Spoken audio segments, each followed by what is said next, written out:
నమస్తే, welcome to of the record. ఎన్నికల సమయంలో ప్రచారం ఎంత ముఖ్యమో పోల్ మేనేజ్మెంట్ అంతకంటే ముఖ్యం.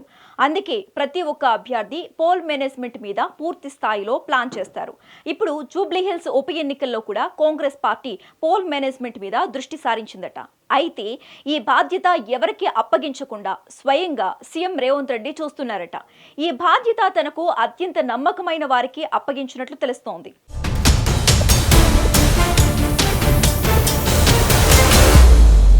జూబ్లీహిల్స్ ఉప ఎన్నికను టార్గెట్ చేసిన సీఎం రేవంత్ రెడ్డి అన్ని విధాల జాగ్రత్తలు తీసుకుంటున్నారు. ఫలితం తారుమారు అయితే తన ప్రభుత్వం మీద దాని ప్రభావం ఉంటుందని ముందుగానే ఊహించిన రేవంత్ రెడ్డి కీలక విషయాల్లో తనకు నమ్మకమైన వారిని వినియోగిస్తున్నారట. ఓవైపు ప్రచార బాధ్యతను మంత్రులు, ఎమ్మెల్యేలు, కార్పొరేషన్ చైర్మన్లతో పాటు ఇతర సీనియర్లకు అప్పగించిన ఆయన పోల్ మేనేజ్మెంట్ మాత్రం స్వయంగా చూస్తున్నారట.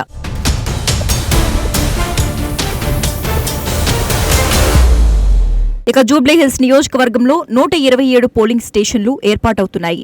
వీటి పరిధిలో 407 పోలింగ్ బూతులు సిద్ధం చేస్తున్నారు. ప్రతి పోలింగ్ బూత్లో 4 చొప్పున 1628 ఈవీఎంలు సిద్ధం చేస్తున్నారు. వీటితో పాటు 509 కంట్రోల్ యూనిట్లు, 509 వీవీ ప్లాట్లు కూడా అందుబాటులో ఉంచారు. ఇదంతా టెక్నికల్ ఇష్యూ అయితే ఇప్పుడు రేవంత్ ఆలోచన అంతా 407 పోలింగ్ బూతుల మీదే ఉందట.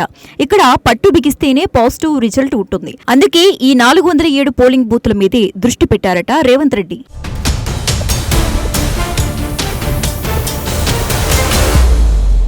ఇప్పటికే వర్గాల వారీగా ఓటర్ల లెక్కలు తేల్చుకుంటున్న సీఎం రేవంత్ రెడ్డి వారిని ఎలా ఆకట్టుకోవాలో కూడా ప్లాన్ చేశారట. వర్గాల వారీగా తాయిలాలు ప్రకటించి ఏదో విధంగా ఓట్లు తమ అభ్యర్థి నవీన్ యాదవ్ కు పడేలా చేయటమే రేవంత్ లక్ష్యంగా తెలుస్తోంది. ఇక పోల్ మేనేజ్మెంట్ మీద పూర్తి స్థాయిలో సమీక్ష నిర్వహించిన రేవంత్ రెడ్డి అందుకే తనకు నమ్మకమైన వారిని రంగంలోకి దింపారట.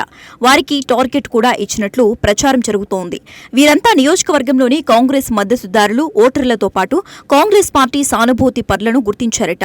అలా గుర్తించిన వారి పేర్లతో లిస్ట్ రెడీ చేసి వారందరినీ పోలింగ్ బూత్ దగ్గరకు తీసుకొచ్చే బాధ్యత తన టీంకు అప్పగించారట రేవంత్ రెడ్డి.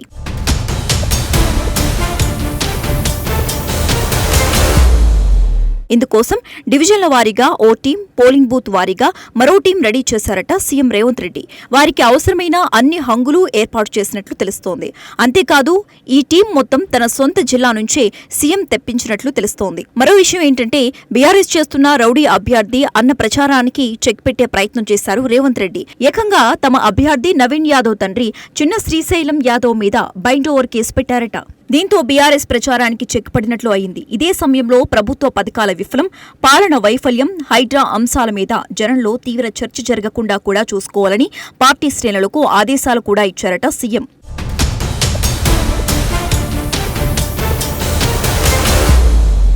పోల్ మేనేజ్మెంట్ విషయంలో సీఎం రేవంత్ రెడ్డి ఇంత జాగ్రత్త తీసుకోవటానికి తన సొంత జిల్లా నుంచి టీం తెప్పించుకోవడం వెనుక బలమైన కారణాలున్నట్లు ప్రచారం జరుగుతోంది. ఇప్పటికే రేవంత్ రెడ్డి మీద కాంగ్రెస్ పార్టీలో చాలా మంది గుర్రుగా ఉన్నారు. ఈ జూబ్లీహిల్స్ ఉప ఎన్నికల్లో కాంగ్రెస్ పార్టీ ఓడిపోతే రేవంత్ ఇబ్బంది పడటం ఖాయమనేది వారి అభిప్రాయంగా తెలుస్తోంది. ఇదే సమయంలో తన వ్యతిరేక వర్గం జూబ్లీ ఉప ఎన్నికల్లో పరోక్షంగా బీఆర్ఎస్ అభ్యర్థికి మద్దతు ఇచ్చే అవకాశం ఉంటుందని రేవంత్ భావిస్తున్నారట.